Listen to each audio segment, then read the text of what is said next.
سلام، من مصطفی. من نیکیم. به پادترس خوش اومدید.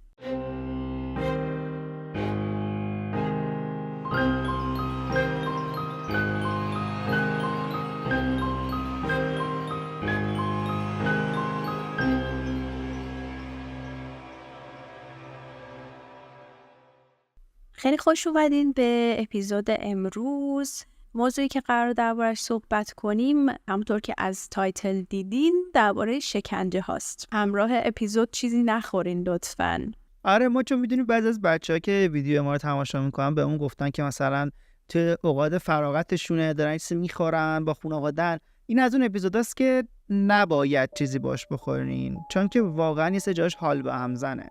بعد شکنجه‌های قرون وسطایی یعنی وحشیگری توش اصلا بیداد میکرد و اگه این اپیزود تا آخر با ما تماشا کنید متوجه میشید که چقدر مردم اون زمان متفاوت بوده برخوردشون با یک سری اتفاقات. آفرین، اصلا خیلی وحشیگری و خونخواری زیاد بوده و اگه کسی جرمی انجام میداد خیلی عادی نمیبردنش حبس کنن یا تهش اعدام بشه، به همین راحتی رضایت نمیدادن. و به نظرم اپیزود امروز باعث میشه که خدا رو شکر کنیم داریم تو این دوره زندگی میکنیم و چقدر مردم الان خوشبختن نسبت به مردم اون زمان. چون ببین الان خب یه سری قوانینی هست که تو اگه فلان جرم انجام داده باشی مجازاتت اینه، اگه جرمت بزرگتر باشه قطعا مجازاتت هم بیشتر خواهد شد. ولی اون زمان مثلا طرفی اشتباه خیلی کوچیک میکرد یا مثلا فلان شاه دوره مثال میزنم صفوی که جلوتر میگم بهتون، اگه با یکی حال نمیکرد یا به طرف میگفت مثلا شراب بخور و اون نمیخورد، اصلا یه مجازات عجیب غریبی بهش میداد که تهش هم مرگ بود. یعنی خیلی مشکلات پیش پا افتاده ای رو جرم تلقی میکردن. بعد نیکی فقط هم برای ایران نبوده، اگه تو بری بقیه کشورها هم نگاه کنی متوجه میشی که توی این برهه به خصوص یه وحشیگری خاصی توی بخش جرایم و قضاوت کردنش داشتن. حالا نیکی یه شکنجه هست که من اصلا بهش فکر میکنم حالم بد میشه، بهش میگفتن گاو برنزی. من حتی برنجی هم البته شنیدم. من عکساشو دیدم. دیدی چقدر وحشتناک اتفاقاتی که میفته توش؟ بعد این مال کدوم کشوره؟ این شکنجه اولین بار زمان یونان باستان ابدا شده. یک گاوی رو از جنس فلز برنز یا برنج می ساختن. در واقع یه مجسمه توخالی بوده که یه در هم کنارش سمت شکم گاو داشته. بعد اون کسی که قرار بود به هر بهونه‌ای شکنجه بشه رو اول زبونش رو می بریدن، بعد می کردنش داخل این گاوه. چرا می‌بردن زبونشو؟ فکر میکنم هم میخواستن درد بیشتری بکشه، همین که صدا یعنی حرف نتونه بزنه، بیشتر بتونه از خودش صدا در بیاره. چون اکثر شکنجه ها میدونی بیشتر برای اعتراف گرفتن و ایناست. این دیگه فکر کنم مرحله بعد از اعتراف دیگه. دقیقاً درست داری میگی. یه سری وقتا شکنجه میدادن که حرف بکشن بیرون که حالا جلوتر میگم. یه سری وقتا شکنجه میدادن که طرف با درد بمیره، یعنی یه جور نوعی از اعدام بوده ولی با شکنجه همراه بوده. حالا این قضیه زبون و اون صدایی که بهت گفتم و جلوتر متوجه میشیم که چرا اصلا این مهم بوده که نتونن حرف بزنن، فقط بتونن داد و بیداد کنن. آقا در رو که میبستن آتیش درست میکرد از زیر این گاوه، همون جوری که این قربانی داشته اون تو میپخته زجه میزده، خب دیگه داد میزده، خودشو به در دیوارهای این گاوه فلزی میکوبیده و از اونجایی که توی گلوی اون گاو یه سری لوله ها گذاشته شده بود به شکل خاص، صدای اون آدمی که داخل اونجا داد و بیداد میکرده شبیه صدای نرهای گاو شنیده میشده، مثل خود ماما کردن گاوای وحشی. واسه همین زبونشو میبریدن احتمالاً که فقط بتونه صدا در بیاره از خودش، نویز به اصطلاح، چیزی نتونه بگه، حرفی نتونه بزنه. ببین چقدر مریض بوده کسی که اینو ساخته. خب و اون تکونایی هم که میخورده خودشو میکوبیده به این در دیواره های گاوه باعث میشده که انگار اون گاوه برنزیه زنده شده، انگار میخواد حمله کنه، تکون میخوره، صدا میکنه از خودش و اصلا براشون مهم نبود آدمایی که اینو میدیدن این پروسه رو که یه آدم واقعی داره اون تو میپزه. پس یه سری تماشاچی هم داشته این کار. به هر حال حتی اگه توی خود کاخ هم میذاشتنش 4 نفر بودن که ببیننش دیگه. خود پادشاه که بوده، خاندانش که میومدن. وای چقدر مریض. بعد ببین بیشتر برای کشتن یهودی‌ها و مسیحیای گناهکار استفاده می‌کردن. حالا بذار چیز جالب راجبش بهت بگم. این وسیله رو بعضی از روایت‌ها میگن که یک فردی به اسم پریلوس آتنی ساخته. اونو برای فالاریس، یکی از حاکمای زورگوی جزیره سیسیل ساخته بوده. حالا گفته میشه وقتی پریلوس این دستگاه شکنجه رو به پادشاه میده، ازش کلی تعریف میکنه، میگه آره آقا بیا ببین صدای کسی که اون توی خیلی سوزناکه و ملودیکه و اصلا اذیت نمیشی وقتی داره یه نفر اون تو میپزه. مارکتینگش این بود دیگه که مثلا مرگ فان. آره برای بقیه فانه ولی اون کسی که اون تو نه. سر همین قضیه پادشاهی دستور میده بنازش توی همین گاو برنزی. میگن چاه نکن بهر کسی اول خودت بعدن کسی، اصلا همینه دقیقاً. البته میگن از اون تو درش آورد، بعد از مثلا چند دقیقه نذاش کامل بمیره، بعد فکر کرد میخواد بهش پولی چیزی بده، بعد میگن دستور از جای پرتش کردن پایین کشتنش، یعنی در آخر کشته شد بنده خدا. یه جوری حقش بود فکر میکنم. آره واقعا حقش بود. یه چیز دیگه میگن خود اون پادشاهی که دستور ساخت این گاوه رو داده بوده، یعنی این گاوه اصلا اون دوران ساخته شده بوده، وقتی برکنار شد از همین گاوه برنزی برای شکنجه و اعدامش استفاده کردن. یعنی اصلا چیز عجیب غریبی، چون خیلی مثل یارو زورگو بوده، خونخوار بوده. یه جای دیگه مردا گفتن بابا جمع کنیدش دیگه یارو رو و این کارو کردن و یکی اومده جایگزینش شد و اینو همینجوری با همین گاوه برنزی کشتنش. پس اونم حقش بود یه جورایی. جورایی. که 100% اون خیلی اصلا یه آدم عوضی بوده. ببین سرچ کنید راجبش چیز عجیب غریبی ازش پیدا می‌کنید. حالا نیکی از یونان بیام بیرون بریم انگلیس. یه وسیله‌ای برای شکنجه داشتن که هنوزم مثلا بهش فکر میکنم مورمور میشم، یه جوری میشم واقعا. یه وسیله‌ای داشتن به اسم رک. تو انگلیسی رک به معنای اذیت و آزار کردن هست، به معنای قفسه هست، ولی من میگم رک چون اسمش این بوده. حالا اصلا چی بوده؟ چجوری استفاده میکردن ازش؟ خیلی ساده‌ای بوده. اصلا تلاشی برای ساختش نکرده بودن به نظرم. یه تخت چوبی بود، 4 تا طناب بهش وصل میشد، بعد دست و پای قربانی رو به این میبستن و آروم آروم کشیدنش. چجوری میکشیدن؟ این 4 نفر وایساده بودن میکشیدن؟ بعضی مدلاش اینجوری بوده که بغلش از این قرقره ها داشته، وقتی این قرقره اینجوری میکشیدن این طناب جمع میشده و این بنده خدا اینجوری باز میشده دست و پاش از هم. تو یکی از قسمت‌های اره هم بود. ببین انقدر میکشیدن که از مفصل جدا میشد استخون و میشکست. حتی بعضی وقتا طرف دست و پاش قطع میشد، کنده میشد. از این وسیله برای اعتراف گرفتن استفاده میشد. ولی خب بعضی وقتا ممکن بود طرف حال نکنه کلا با زندانیه و بگی که داره چرت میگه و هی ادامه میدادن. ببین انقدر بعضی وقتا ادامه پیدا میکرد فرضون تمام استخونای بدن آدم بشکنه، از جا در بره و حتی بعضی وقتا دیده شده بود که طرف قطع نخاع شده. خیلی وقتا اینجوری میشد البته. همون دیگه، یعنی از طرف حرف میکشیدن بیرون بعد ولش میکردن بره. دقیقاً فرض کن طرف همه بدنش خورد شده عملاً، یعنی هیچی سر جاش دیگه نیست، استخونا همه در رفتن، شکستن، کنده شدن. بعد مهره بدن مگه چقدر توان داره؟ اینقدر کشیدن خیلی وقت طرف قطع نخاع میشد. همونجوری گفتم وای چقدر وحشتناکه. حالا بعضی وقتا نیکی شبیه تخت بود، بعضی وقتا شبیه نردبون بود، یعنی ایستاده بود، عمودی بود که این کارو میکردن. یکی از موارد ثبت شده خیلی وحشتناک از این دستگاه شکنجه توی انگلیس سال 1447 بود. یه خانمی به اسم ان اسکیو ساعتهای زیادی زیر این شکنجه مونده بود. بعد وقتی کارشون تمام میشه ولش نمیکنن که، کاملا هم فلج شده بوده بنده خدا. آخرش هم میبندنش به یه درخت و میسوزوننش. حالا جرمش چی بوده باشه خوبه یه حدس بزن. یه چیز احتمالا خیلی پیش پا افتاده دیگه اون زمانا. اون دوران مثل که برای کاتولیکا بوده، هر کس هم غیر این دینو داشته منهدمش میکردن. مسیحیت هم میدونی که شاخه‌های مختلف داره. این خانم رفته بوده انجیل میخونده با یه سری خانم‌های دیگه بهشون یاد میداده و همین قضیه باعث میشه که بگیرن شکنجهش کنن تا اسم بقیه زنا رو بگه و این نمیگه هیچ کسو. و فکر میکنی کی اینو لو داده؟ یعنی بگم باورت نمیشه. یکی از اون خانم‌ها، شوهر خودش. وای چقدر وحشتناک. شوهر خودش. بعد فکر کن میدونسته این مجازاتش قراره باشه. تأسف برانگیزه واقعا. ببین الان درباره انگلیس گفتی، اصلا انگلیسی‌ها توی همون دوران قرون وسطایی میشه در واقع بین سال 500 تا 1500 میلادی خیلی دوران وحشتناک و تاریکی داشتن به عبارتی و اکثرا هم توی لندن اتفاق می افتاد این مجازات ها. یه دونه شکنجه داشتن توی انگلیس به اسم دخمه موش ها یا رت دانجن که از اسمش میشه یه حدسایی زد، ولی الان تعریف میکنم که این دقیقاً چیه.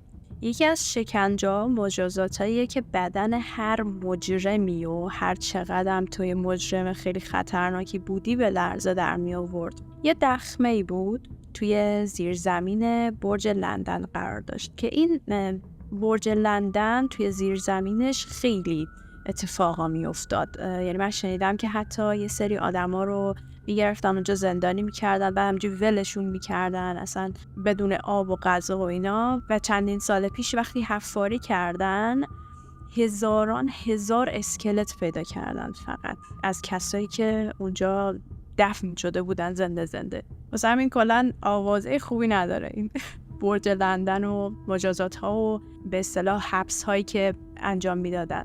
این دخمه‌ای که داریم دربارش صحبت میکنیم یه دخمه به خصوصی بود که مجرم یا زندانیا میومدن اونجا توی تاریکی مطلق به قل و زنجیر کشیده میشدن.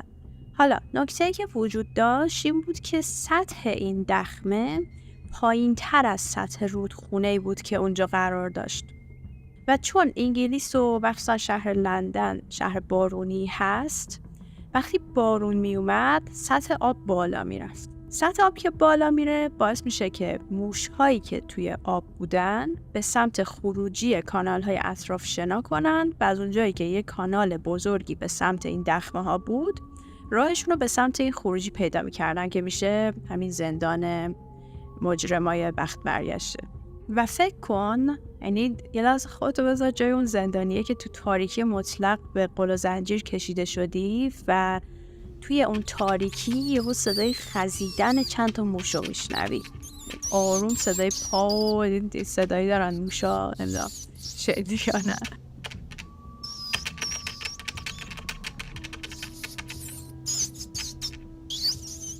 خیلی وحشتناکه، خیلی خیلی تصورش کردم اصلا حالم بد شد. فکر کن که کم کم این صدای خزیدن تبدیل میشد به صدها موش که میومدن اطراف زندانیا جمع میشدن.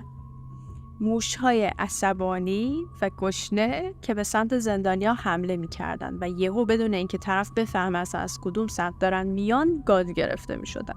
و حالا شاید بگین که خب میتونسته موشا رو دور کنه، دست و لگد به پرونه و اینا، ولی خب بعد چند ساعت فکر کن دفاع کردن از خودت و این ور بعد گشنه تشنه اصلا بدون دفاع در واقع بالاخره خسته می شدن و بیهوش می شدن از اون همه تقلا کردن. و اگه شانس می آوردن موشا بعد از یه مدتی که دیگه حسابی گازش گرفتن و زخمیش کردن دست از سرش بر می داشتن و بسته به اینکه حالا زمان حبسشون چقدر بوده که اکثریت هم مثلا وقتی حبس می شدن دیگه فراموش می شدن، ممکن بود آزاد بشن. یعنی با اون همه زخم و جای گاز گرفتگی و خیلی احتمال زیاد عفونت هایی که می کردن و خب دیگه به اون حالت عادی زندگیشون بر نمی گشتن که. و این خیلی شکنجه وحشتناکیه به نظرم. و ببین از موشها کلا استفاده های زیادی میکردن، یعنی مخصوصا توی انگلیس موشها نقش بسزایی داشتن توی این شکنجه ها. یه سریاش واقعا بده که اصلا من نمیخوام بگم، ولی اینه هم که میخوام بگم فکر کنم به اندازه کافی وحشتناک باشه که پوشش بده به هر حال اگه دنبال چیزای خیلی ترسناک هستین. ببین دقیقا تو همون دور و برای سال 1500 میلادی یه شکنجه بود که اون فرد مجرم رو دراز میکشوندن روی یه تختی و دست و پاشو میبستن. یه موش رو میگرفتن داخل یه کاسه سفالی میذاشتن و این کاسه سفالی رو برعکس میکردن میذاشتن رو بدن مجرم.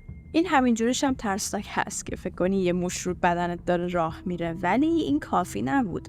می اومدن پشت این ظرف سفالی رو با آتیش داغ میکردن که موشی که اون تو هست وقتی یهو گرمش میشه و محیط شروع میکنه به داغ شدن تلاش میکنه که راه خودش رو به بیرون پیدا کنه و وقتی هم میخواد راه خودش رو پیدا کنه چاره ای جز این که بدن اون فرد رو سوراخ کنه نیست. و فکر کن تو آروم آروم بدنت داره توسط یه موش سوراخ میشه به عبارتی و اون موش انقدر میجوه و راهشو میره که بتونه به هر حال از یه طرف بدنش بزنه بیرون. وای خیلی وحشتناکه. خیلی واقعا خوشحالم تو اون دوران نیستیم. نمیگیم الان شکنجه اینا نیستا، ولی اصلا یه مدل دیگه بوده اون موقع، اصلا توی یک لول دیگه ای بوده اصلا. یه جور سرگرمی بود. دقیقاً قشنگ سرگرمی بوده واسه شون. تلویزیون نداشتن. ببین الانم هست اصلا، خب ما دور و برمون نمیبینیم، ولی تو همین دارک وب و اینجور چیزا خیلی اتفاقات داره روزانه میفته که ما ازشون بیخبریم. همینو منظورم بود. یا همین الانش هم هست، طرف پول میده یارو شکنجه بدن، ازش حرف بکشن، خیلی اتفاقا میفته. حالا حداقلش اینه که ما نمیبینیم دیگه اونا رو و جایی هم ثبت نشده مثل اینکه. بعد میدونی که یه موزه هست اصلا وسایل شکنجه اینا رو توش نشون داده و به نمایش گذاشتن. آره توی آمستردامه و اصلا یکی از موزه هایی که من واقعا دوست دارم برم ببینمش. خیلی دوست دارم برم یه روزی و برای بچه‌ها ولاگ بگیرم که به بچه پاترس بذاریم که چه جوریه این موزه.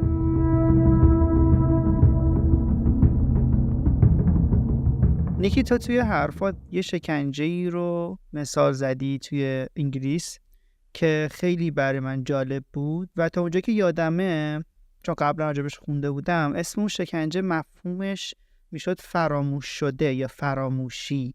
آره بیشتر از آزار فیزیکی که میرسونه، یه آسیب روحی بدی هم میزنه به اون فرد و اون حس تنهایی، این که اصلا برای ما مهم نیستی، انقدی مهم نیستی که حتی بریم جنازت رو جمع کنیم.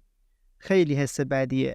این من یاد داستانی انداخت توی ادبیات خودمون. متاسفانه نه اسم نویسندش نه اسم داستان یادم نمیاد.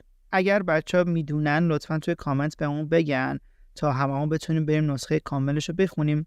یه مفهومی از این داستان رو من یادمه که میخوام بهت بگم، خیلی برام جالبه. یه گروه زندانی بودن و اینا رو توی زندانی با دیوارای خیلی بلند انداخته بودن و هیچ پنجره و دری هم نداشته. فقط یه چیزی داشت، یکی از کاشیایی که تقریباً نزدیک سقف بود روش یه چیزی نوشته شده بود.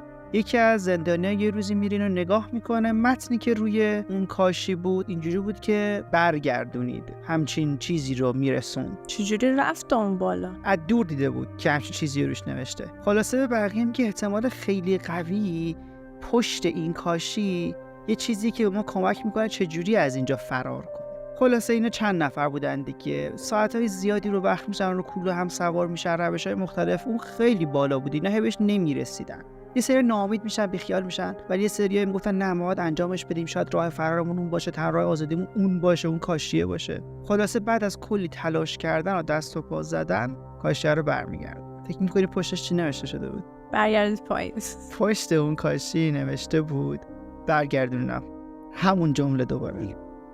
ای بابا، دقیقا یک شکنجه روحی خیلی بد که انگار از خورد کردن تمام استخونات دردش بیشتره. اون امیدتو یه برای همیشه از دست میدی و این خیلی وحشتناکه. حالا میگم من دقیقا هم نمیاد اون جمله چی بود روی کاشی، ولی مفهوم داستان قشنگ همین بود. لطفا بچه اگه میدونن حتما برامون کامنت کنن. یعنی یه تلاشی کردن برای آزادی ولی دیدن که ته اون مسیر بازم هیچی نبود. حالا که راجع به ادبیات ایران صحبت کردیم، بذار من یه شکنجه ایرانی هم بهت بگم. یه شکنجه بود به اسم اسکافیسم که برای زمان هخامنشی‌ها و ساسانی‌ها بود و کسی که قتل کرده بودن یا یه سری کارهای خیلی وحشتناک کرده بودن و اینجوری می‌کشتن و شکنجه می‌کردن. البته نه اینکه جاهای دیگه استفاده نشده باشه، چرا شده، ولی خب میگم بیشتر از ایران شروع شده این نوع شکنجه و میشه گفت یکی از وحشتناکترین و طولانی ترین شکنجه هاست.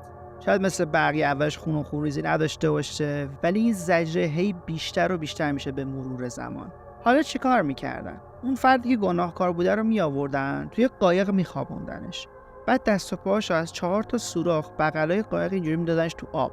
حالا اینجا بعضی جاها نوشته شده یه قایق سبک دیگه رو میآوردن برعکس میذاشتن روی این فرد و روی اون قایقه، انگار مثلا حالت ساندویچ تو. بعد به این زندانی شیر و عسل میدادن بخوره تا جایی که شکمش پر بشه، گنده شه، یعنی قشنگ مشخص شه که خیلی پره شکمش. اگر میگفته نمیخورم و نمیذاشته بریزن تو حلقش اون شیر و عسلو، میخ میکردن تو چشش تا به زور بهش اون شیر و عسلو بدن. حالا چرا به شیر و عسل میدادن؟ عاشق چشم و ابروش که نبودن که، چون این ترکیب اگه زیاد خورده بشه باعث بیرونروی شدید میشه. بعد کل بدنشون هم شیر و عسل میزدن. کلا روش شکنجه پرهزینه‌ای بوده به نظر من. بعد از یه مدتی که اون آدم بخت برگشته روی آب شناور بوده، آفتاب مستقیم میخورده بهش دیگه، همونجا خوش خراب میکرده. همینم باعث میشده که موجودات مختلفی مثل موش، زنبور، مگس دورش جمع بشن. یه روز کامل اینجوری میگذشته، فرداش دوباره به طرف شیر و عسل میخوروندن، همین آش و همین کاسه. به قدری این کار انجام میشد که طرف از عفونت و کرم زدگی و اینجور چیزا بمیره. یعنی جنازه طرف آخرش اینجوری میشد که انگار ترکیده بود، عملاً پر کرم و شکم پاره شده و اینجوری. چرا روش پر از ریخت و پاشی و خیلی طولانی. حالا بعضی وقتا میگن که موشا و باقی جونده سعی میکردن وارد بدن طرف بشن و این کارا میکردن اکثر مواقع. یه تاریخدانی هست به اسم جوان زوراراس که درباره این مسئله نوشته و میگه یکی از وحشتناکترین چیزایی بوده که دیده. میگفت یه نفر 17 روز زنده مونده بوده تو این پروسه. وقتی هم که مرده صورتش پر کرم بوده و بدنش کاملا متلاشی شده بوده و اعضای بدنش ریخته بوده بیرون. یه همچین چیزی آخرین صحنش بوده. بعد این کار تو ایران انجام میدادن؟ میگفتن آره مثل این که. وای خواهم وقتی ایران فکر میکنی جوری که باورت نمیشه که این اتفاقات تو ایران افتاده باشه. ولی میخوام ببرمتون به دوران صفویه که یکی از خونخوارترین و تاریکترین دوران ایران بوده. توی یکی از اپیزودام اشاره کرده بودیم به بحث آدمخوارا، فکر میکنم اپیزود 12 فصل اولمون بود که اشاره کردیم به دوران صفویه که خیلی وحشی بودن واقعا. یعنی برای مجازات از تیکه تیکه کردن آدما گرفته تا زنده زنده خوردنشون و کندن پوستشون و اصلا یه ارتش داشتن واسه این کار به اسم چیگین ها. حالا اگه بچه از یوتیوب دارن نگاه میکنن میتونن این کارتی که الان بالا سرمون میاد و روش ضربه بزنن و برن اپیزودو کامل ببینن. آره اونجا نه تنها درباره صفویان و اون گروه خونخوار چیگین یا چیگین صحبت کردیم، بلکه درباره بقیه آدمخوارای امروزی صحبت کردیم. ببین اصلا کارهای عجیب غریبی میکردن که مثلا همین تیکه تیکه کردن و حالا بستن دست و پاش به درخت و نمیدونم میخ کردن تو چش طرف و بریدن گوش و بینی، یه چیز خیلی پیش پا افتاده بود. ببین سرب داغ میریختن تو گلوی طرف، به سیخ میکشیدن طرف و نمیدونم داخل پوستش کاه میریختن، بعد از دروازه آویزون میکردن که مثلا یه درس عبرتی باشه برای بقیه. حالا این گروه چیگین یا چیگین ها اکثر این جرم ها رو در واقع اجرا میکردن.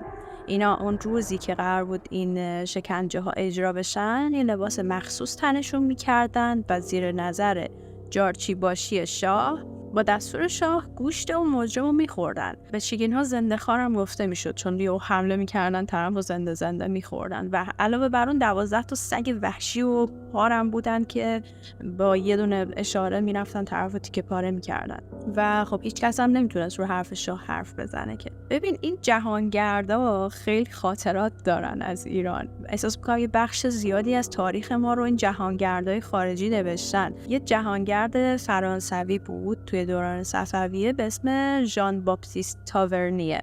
اسم تاورنیه خیلی معروفه که توی یکی از این سفرنامه‌هاش نوشته بود که شاه عباس با لباس دهقانی به دکان خبازی و کبابی رفت. یعنی یه لباسی پوشید که کسی متوجه نشه شاهه.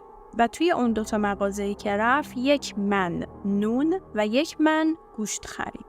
وقتی که به دربار رفت به اعتماد الدوله دستور داد که ترازو بیارن و اینا رو وزن کنن ببینن که آیا واقعا 1 من بوده یا نه. متوجه شدن که این فروشنده ها بهش کم داده بودن و به دستور شاه توی میدون شبونه یه تنوری ساختن و یه سیخ به اندازه قد انسان حاضر کردن و اون خباز و کباب پز رو توی میدون کباب کردن. وای. گفت به من کم میدی، به من کم فروشی میکنی، کبابت میکنم. در واقع این کار داشته میکرد که بقیه حساب کار دستشون بیاد، نه؟ آره یه جورایی. ببین نمیدونم حالا درس عبرت برای بقیه است یا اینکه تو داری از اون موقعیتی که داری تو استفاده میکنی یه جورایی، یا بخوای اون عقده های خودتو پیاده کنی. اول اپیزودم گفتم مثلا سر چیزای خیلی پیش پا افتاده، مثلا شاه عباس دوم به 2-3 نفر از این زنهای دربار و سوگلیا و موقع زیاد زن توی دربار بود امر کرده بود که مثلا شراب بخورید و اون زنها چون قبول نکردن هر ستاشون رو سوزوندن. چه وحشتناک. بعد این تاورنیه تو ادامه بازم از شکنجه‌های صفوی میگه که یه روزی همین شاه عباس دوم یکی از فرمانده هاشو که یه اشتباهی کرده بود به خان هرمز میسپره. یه خانی بوده توی هرمز زندگی میکرده. بعد بهش میگه که تو با این هر کاری دلت میخواد بکن، یعنی به عنوان مجازات و شکنجه هر کاری میخوای بکن. اون خانه یکی از بی‌رحم‌ترین آدما بوده توی مجازات و یکی از وحشتناکترین شکنجه ها رو در حق این آدم اعمال کرد. ببین دستور داد بدنش رو شماجین کنن. یعنی چی شماجین؟ ببین شماجین یه روش شکنجه بود که بدن فرد رو سوراخ میکردن و تو شم میذاشتن و اون شما رو روشن میکردن. یعنی فکر کن جای جای بدن طرف سوراخ میشد، داخل شم میذاشتن و وقتی این شمع آب میشدن پارافینش هی میریخته روی اون زخمه و آروم آروم انگار داشته بدنش رو کباب میکرده. آقا اصلا چجوری به ذهنشون خطور میکرده همچین کارایی بکنن؟ خیلی خلاق بودن. خیلی اصلا به ذهن من نمیرسه 30 سالم فکر کنم که شم فرو کنم تو بدن طرف روشن کنم آروم آروم بپزه. حالا تموم نشده. وقتی بدنش رو این کار کردن دستور دادن که روزی 2 ساعت سوار شتر بشه و تو شهر بچرخه. یعنی تمسخرش هم بکنن یه جورایی، درسته؟ با این روش که لخت بچرخونش. آره دیگه. ولی خب مثلا که چی تو فکر کن ولی آدم بچه ها مثلا میبینن این صحنه رو، نمیدونم. بعد که ببین یعنی به حدی رسید که بعد از اینکه 3 روز فقط بدنش رو توی شهر داشتن میچرخوندن، رئیس یه شرکت هلندی با یه سری فرنگیایی که توی هرمز بودن و یه چند تا تاجر و اینا به اجتماع نزد خان رفتن و ازش خواهش کردن که به این حرکتش پایان بده و خانم قبول کرد ولی دستور داد که سرشو ببرن. کشتش آخر سر دیگه. آره و دیگه زنده میموندم دیگه اون آدم عادی نمیشد.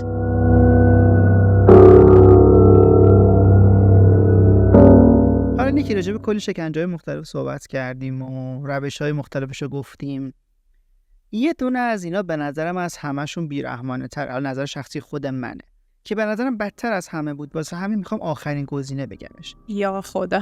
اسم این روش شکنجه گهواره یهودا بود. حالا نمیدونم چرا اینقدر اسم هنری روش گذاشتن. حس میکنی الان باید بری یه مجسمه یا تابلو رنگی خیلی زیبا ببینی، ولی در اصل یه وسیله خیلی وحشتناکه برای شکنجه‌های طولانی و خیلی دردناک. یه صندلی هرمی شکل که از فلز یا چوب میساختنش، سرش هم تیز بوده، یعنی همچین شکلی داشته، هرمی بوده. اون فرد بخت برگشته رو لخت میکردن، میبست سرش جایی بالای این گهواره، بعد آروم آروم میآوردنش پایین تا رسما بشینه روی این هرمه. اینکه چقدر بخوان طرفو عذاب بدن بستگی داشته اون طرف چیکار کرده. ولی خب بعضی وقتا طرف رو میبردن بالا، هی دوباره ولش میکردن روی این تیزیه. بعضی وقتا به پاش وزنه میبستن، اصلا دارم میگم حالم بد میشه، به پای طرف وزنه میبستن که بیشتر بره پایین. تازه بعضی از متنا میگن که روی این جسم هرمی شکل هم گهواره یهودا روش روغن میریختن که طرف نتونه مثلا خودش رو سفت کنه که نره پایین، لیز بخوره، همینجوری هی عمیق و عمیق‌تر بشه. بعضی وقتا میخواستن که این طرف بیشتر زجر بکشه، یعنی زمان بیشتری زجر بکشه. وقتی تموم میشد چند ساعت شکنجه، اینا همونجوری آویزون میکردن بالای همون هرمه با طناب تا فرداش دوباره بیارنش پایین همون کار ادامه بدن. حالا اینجا رو داشته باش، حتی اگه طرف بیهوش میشده وای میسادن که دوباره به هوش بیاد بعد ادامه میدادن، چون حال نمیداده بهشون که طرف بیهوش باشه تو طول شکنجه. بعد این طرف رو ول میکردن یا در حد مرگ شکنجه رو ادامه میدادن. والا با اون آسیبی که میدیده احتمال خیلی قوی میمرده.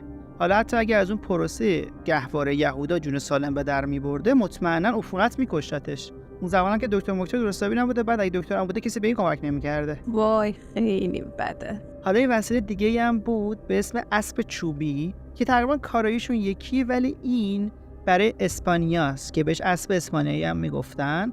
برای تفتیش عقاید تو اسپانیا ازش استفاده میشده. متهم و لخت میکردن و به زور مینشوندنش روی این وسیله که روش میخم بوده. یه حالت مثلثی طور داشته، مثلا یه اسب فرض کن که مثلث باشه همش، بعد روش میخ داشته. آره نمیخوام فرض کنم. و حالا رو پای اینم وزنه میذاشتن. اصلا این چیز عجیب غریبیه. سینیرسی میشنوی خیلی وحشتناکه. خیلی میزدین میکشتین طرف و دیگه از همون اول چه میدونم بذارین سر دیار رو ببرین. کلن قضیه روانشناختی پشت این مسئله اینه که نمیخوان طرفو آروم و درست حسابی بکشن، میخوان که حتما زجر بکشه و ترس و رعب و وحشت ایجاد کنن برای بقیه که مثلا اون کار رو انجام دادن. و بخش از پادشاهی کردن اون موقع ها ایجاد رعب و وحشت بوده دیگه تو اکثرشون، که بتونن مردم رو کنترل کنن. طرف میده که یکی یه دونه سیب دزدیده، همچین کاری مثلا باش کردن. مثال میزنم یا مثلا پادشاه حال نکرده و فلانی همچین کاری باش کرده، خب همه ساکت میشستن دیگه. چه وحشت. خیلی خوشحالم که دیگه تو اون دوران نیستیم.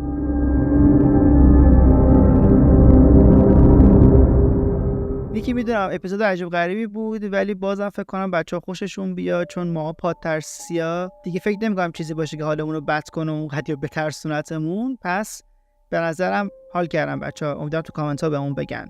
امیدوارم بچه‌ها دوست داشته باشن. خودم واقعا اذیت شدم یه جاهایی. یکی این اپیزود، یه دونم همون آدم خارا، نمیدونم قاتل سریالیا، اینا چیزای وحشتناکی هستن که ما فقط توی پادکست به اصطلاح داستان تور میگیم اینا رو و امیدواریم که بچه‌ها لذت ببرن. اگه دارین پادکست ما رو از توی یوتیوب میبینین، خیلی خوشحال میشیم که ما رو سابسکرایب کنین و برامون کامنت بذارین.